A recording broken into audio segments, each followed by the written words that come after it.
اور یہ تحفہ اثنا عشریہ شاہ عبدالعزیز صاحب محدث دہلوی رحمۃ اللہ علیہ، شاہ ولی اللہ کے بیٹے اور اسماعیل دہلوی کے چاچا جان، صفحہ 214 پہ لکھتے ہیں تحفہ اثنا عشریہ کے کہ حضرت امیر و ذریت طاہرہ اورا تمام امت بر مثال پیراں و مرشداں می پرستند، یعنی مولا علی اور ان کی تمام اولاد کو ساری امت پیروں کی طرح مانتے ہیں۔ امور تکوینیہ راب عیشہ وابستہ میدانت، اور امور تکوینیہ ان سے وابستہ جانتے ہیں۔ و فاتحہ و درود و صدقات و نظر و منت بنام عیشہ رائج و معمول گردیدہ، اور اہل سنت اور امت کا یہ معمول ہے کہ وہ نظر و نیاز اور فاتحہ اور صدقات بطور اصال ثواب ان کے نام پر یہ رائج اور معمول ہے امت کے اندر۔ چنانچہ بجمیع اولیاء اللہ ہمیں معاملہ صرف اہل بیت کے ساتھ نہیں بلکہ تمام اولیاء اللہ کے ساتھ اہل سنت و جماعت اور پوری امت اسی طریقے سے جو معاملہ کرتے ہیں۔ اور یہ تفسیرات احمدیہ ہے۔ بادشاہ اورنگزیب عالمگیر رحمۃ اللہ کے استاذ ملا جیون رحمۃ اللہ کی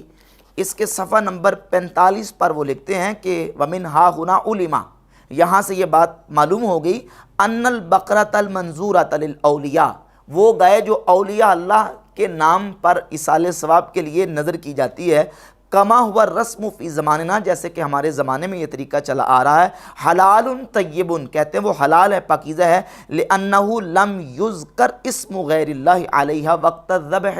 کیونکہ بوقت ذبح اس پر غیر اللہ کا نام نہیں لیا گیا بلکہ اس کو اللہ کے نام پر ذبح کیا گیا۔ وَإِن كَانُوا يَنظُرُونَهَا، اگرچہ اس کو اللہ کے ولیوں کی نظر کیا گیا ہے اس معنی میں کہ ان کو اصال ثواب کیا ہے، یعنی نظر عرفی نہ کہ نظر شرعی۔ تو ملا جیون رحمۃ اللہ کی عبارات سے، شاہ عبدالعزیز صاحب رحمۃ اللہ کی عبارات سے اور دیگر کتنی عبارت پیش کی جا سکتی ہیں، یہ بات بالکل واضح ہوتی ہے کہ اہل سنت و جماعت کا جو طریقہ حنفیوں کا معمول شروع سے قدیم سے رائج ہے، اس کی حمایت دیوبندیوں نے نہیں کی بلکہ اس کی حمایت اگر کی ہے تو بحمد تعالیٰ اہل سنت و جماعت بریلویوں نے کی ہے، اور امام احمد رضا خاں محدث بریلوی رحمۃ اللہ علیہ نے شدت سے اس کی حمایت کی ہے۔ باقی رہے گی طارق مسعود صاحب کا یہ کہنا کہ جو قوالی کرواتے ہیں وہ بریلوی ہوتے ہیں اور جو قوالی کی مخالفت کرتے ہیں وہ دیوبندی کہلاتے ہیں۔ تو ان کے لیے میں ایک فتویٰ امام احمد رضا خاں محدث بریلوی رحمۃ اللہ کے فتاویٰ رضویہ کی جلد 24 سے پیش کر دیتا ہوں۔ امام اہل سنت رحمۃ اللہ صفحہ 113 24ویں جلد فتاویٰ رضویہ کی اس پر لکھتے ہیں، ایسی قوالی یعنی مزامیر اور جس میں جو نا وہ موسیقی اور آلات موسیقی کا استعمال ہو اور غیر شرعی اس میں چیزیں، فرماتے ہیں ایسی قوالی حرام ہے، حاضرین سب گناہ گار ہیں، اور ان سب کا گناہ ایسا کرنے والوں اور قوالوں پر ہے، اور قوالوں کا بھی گناہ اس عرس کرنے والے پر بغیر اس کے کہ عرس کرنے والے کے ماتھے قوالوں کا گناہ جانے سے قوالوں پر سے گناہ کی کچھ کمی آئے۔ امام احمد رضا خاں محدث بریلوی رحمۃ اللہ وہ تو شدت کے ساتھ جو مزامیر اور دف اور موسیقی اور آلات موسیقی اور مزامیر کے ساتھ جو قوالی گائی جاتی ہے اس کی شدت کے ساتھ مخالفت کرتے ہیں، اور طارق مسعود صاحب کہہ رہے ہیں کہ جو قوالی کی حمایت کرتے ہیں اور قوالی کرنے کو جائز سمجھتے ہیں وہ بریلوی کہلاتے ہیں، اور جو قوالی کو ناجائز سمجھتے ہیں وہ دیوبندی کہلاتے ہیں، ان کو دیوبندی کہا جاتا ہے۔ اب طارق مسعود صاحب کے بیان کے اندر کتنی صداقت اور کتنی سچائی ہے یہ آپ خود اس کا اندازہ کر سکتے ہیں۔